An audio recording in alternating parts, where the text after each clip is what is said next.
코로나로 교회 운영에 어려움을 겪는 목회자 상당수가 열악한 경제 사정을 극복하기 위해 이중직 허용의 목소리를 높이고 있다는 소식, 구티비 뉴스에서 여러 차례 보도한 바 있습니다. 이런 가운데 최근 목회자 못지않게 평신도들도 목회자 이중직 허용에 찬성한다는 조사 결과가 나와 주목됩니다. 목회자와 성도 모두 이중직 필요성에 공감하지만 정책을 결정하는 교단만이 심각성을 깨닫지 못하고 있다는 지적이 나옵니다. 김혜인 기자입니다. 지난 18일 열린 2022 STU 컨퍼런스에서 목회자 이중직 허용에 대한 평신도들의 의견을 물은 설문조사 결과가 공개됐습니다. 서울신학대학교 신승범 최현종 교수는 8월 한 달간 전국 392명의 기독교인을 대상으로 조사한 결과 전임 사역자와 파트 사역자의 이중직 허용에 각각 평신도의 88.5%, 94.7%가 동의했다고 발표했습니다. 그동안 꾸준히 이중직 허용을 요구해온 목회자나 평신도 모두 목회자 이중직을 대부분 긍정적으로 보고 있다는 뜻입니다. 응답자 중 상당수는 경제적인 이유로 목회자 이중직을 찬성했습니다.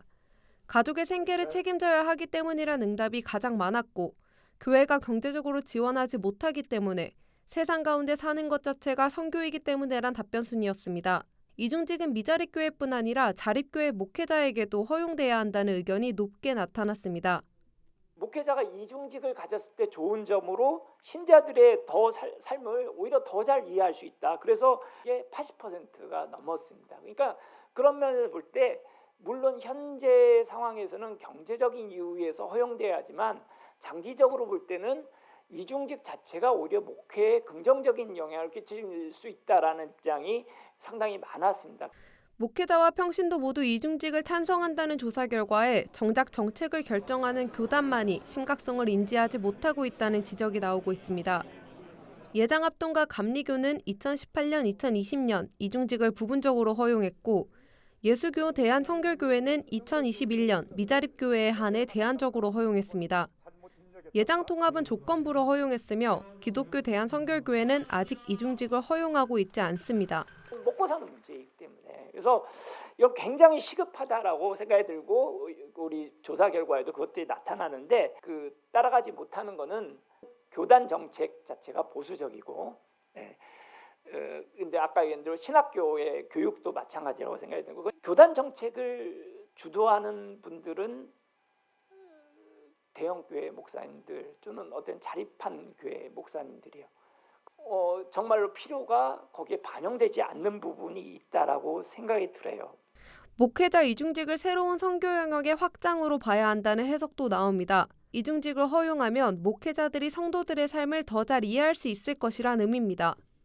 새롭게 발견하게 된 건 그러니까 경제적 자립 이후에도 이중직을 유지하겠다라는 의견이 한 반 정도 나왔다는 거. 뭐 이런 논의가 이제 처음 시작된 게 목회자들의 경제적 문제 때문에 이렇게 시작됐지만 이제 시간이 지나면서 이 문제가 점차 어떤 선교적 문제로 이렇게 확장되어 가는 거 아닌가 이제 그런 생각을 해서 뭐 여전히 어려운 현실을 보여주는 그런 조사였지만 또 동시에 또 선교형 어떤 그런 모델로 발전되어 가는 거 아닌가 하는 그런 희망도 함께 볼 수 있었습니다.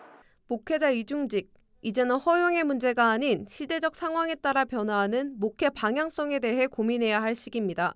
컨퍼런스 현장에서는 정책뿐 아니라 신학교에서부터 이중직 목회 모델을 만들어가는 일에 나서야 한다는 의견도 나왔습니다. 구티비 뉴스 김혜인입니다.